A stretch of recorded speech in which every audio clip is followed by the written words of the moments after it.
Top quality और consistent performance के लिए सिर्फ सिल्वर पंप नाम याद रखना।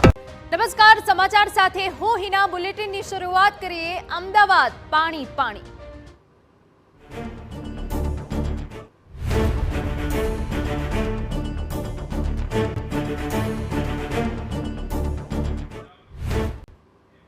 જન્માષ્ટમીના અવસરે જ મેટ્રો સિટી અમદાવાદમાં જળબંબાકારની સ્થિતિ સર્જાઈ।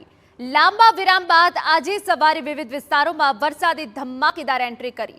ગાજવીજ અને ભારે પવન સાથે શહેરના પૂર્વ અને પશ્ચિમ બંને વિસ્તારોમાં ધોધમાર વરસાદ તૂટી પડ્યો અને આ વરસાદની સાથે ફરી એકવાર મેટ્રો સિટીની પોલ ખુલી ગઈ। વરસાદ શરૂ થતાં જ મણિનગરના કેટલાક વિસ્તારમાં ઘૂંટણસમા પાણી ભરાયા। મકરબામાં પણ જ્યાં જુઓ ત્યાં પાણી જ પાણી દેખાયું તો કેટલાક વિસ્તારોમાં ડ્રેનેજની પાણી પણ ઉભરાયા, જેનાથી સ્થિતિ કફોડી બની। નરોડામાં હરિદર્શન રોડ પર નદીઓ વહેતી હોય તેવા દ્રશ્યો જોવા મળ્યા તો નરોડાથી નરોડા ગામ જવાના રસ્તા પર પણ વરસાદી પાણી ફરી વળ્યા। વેજલપુરમાંથી પણ ભારે હાલાકીના દ્રશ્યો સામે આવ્યા તો અંડરપાસમાં પાણીમાં ગરકાવ થતા અખબારનગર અંડરપાસ, મીઠાખડી અંડરપાસ બંધ કરવાની ફરજ પડી। દર વખતની જેમ સવાલ એ છે કે કેમ પાણીના નિકાલની યોગ્ય વ્યવસ્થા નથી। હવામાન વિભાગની આગાહી વચ્ચે અમદાવાદમાં આજે ધોધમાર વરસાદ પડ્યો। સવારે 10 વાગ્યાથી 12 વાગ્યા સુધી માત્ર 2 કલાકના ગાળામાં શહેરમાં સરેરાશ 1.25 ઇંચ જેટલો વરસાદ પડ્યો અને પૂર્વ સહિત શહેરના પશ્ચિમના વિસ્તારોમાં પણ વરસાદી પાણી ભરાઈ જતા લોકોની મુશ્કેલી વધી હતી।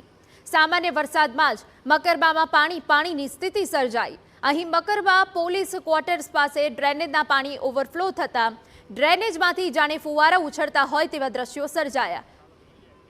સ્ટ્રોંગ વોટર લાઇન નાખ્યા બાદ વરસાદી પાણીનો કોઈ નિકાલ નહીં થતા લોકોની હાલાકી વધી છે। છેલ્લા 20 વર્ષથી સ્થાનિકો આ સમસ્યાથી પરેશાન હોવા છતાં કોઈ ઉકેલ ના આવતો હોવાનો આક્ષેપ છે। નવરંગપુરામાંથી પણ હાલાકીના દ્રશ્યો સામે આવ્યા। વિજય 4 રસ્તાથી કોમર્સ 6 રસ્તા સુધી પાણીની સ્થિતિ સર્જાઈ। દાદા સાહેબના પગલાની યુનિવર્સિટી જવાનો રસ્તો પણ પાણીમાં ગરકાવ થયો। અનેક વાહનો સાથે એએમટીસી બસો પણ વરસાદી પાણીમાં અટવાઈ તો નવા વાડજમાં વિજય રેલવે ક્રોસિંગથી ગોપી અન્ન ક્ષેત્ર સુધીના વિસ્તારમાં જળબંબાકારની સ્થિતિ નજરે પડી। શહેરમાં વરસાદ બંધ રહ્યા બાદ મોટાભાગના વિસ્તારમાં પાણી ભરાયેલા જોવા મળ્યા। કૃષ્ણનગર, નરોડા, પાટિયા સહિતના વિસ્તારમાં વરસાદના વિરામ બાદ પાણી ઓસર્યા ન હોય તંત્રની કામગીરી વિરુદ્ધ લોકોમાં આક્રોશ જોવા મળ્યો। ભારે વરસાદે પગલે શહેરમાં ઠેર ઠેર ટ્રાફિક જામની સ્થિતિ સર્જાઈ। એસજી હાઈવે પર વાહનોની લાંબી કતાર જોવા મળી। નરોડા ગેલેક્સીથી નરોડા પાટિયા સુધી ટ્રાફિક જામના દ્રશ્યો સામે આવ્યા। કલાકો સુધી વાહનો આગળ ન વધી શકતા વાહન ચાલકો હાલાકીમાં મુકાયા।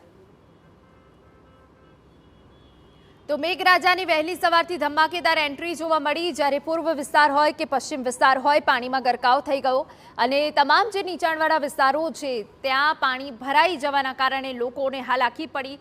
જન્માષ્ટમીનો પર્વ, લોકો ખરીદી કરવા માટે નીકળ્યા હતા તો કેટલાક લોકો ઘરની બહાર ખરીદી કરવા ન નીકળી શક્યા અને જે લોકો નીકળ્યા તે ફસાઈ ગયા આવા ટ્રાફિક જામમાં, જેના દ્રશ્યો અમે આપને બતાવી રહ્યા છે। નરોડા વિસ્તારમાં ભારે ટ્રાફિક જામ થયો જેના કારણે લોકો અટવાઈ પડ્યા હતા।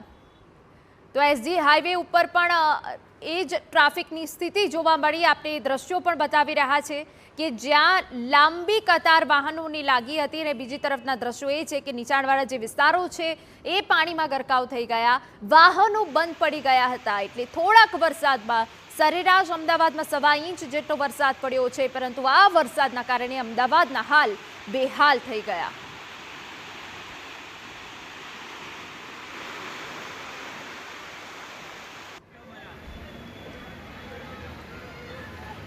તો આપને આ જે દ્રશ્યો બતાવી રહ્યા છે તે નવા વાડજના છે કે જ્યાં પણ નીચાણવાળા જે વિસ્તારો છે અને એ પાણી થઈ ગયા છે। અંકુર રોડના પણ અમે આપને દ્રશ્યો બતાવી રહ્યા છીએ કે જે આખું જળબંબાકારમાં ફેરવાઈ ગયું છે, જ્યાં બસ પણ બંધ પડી ગઈ હતી।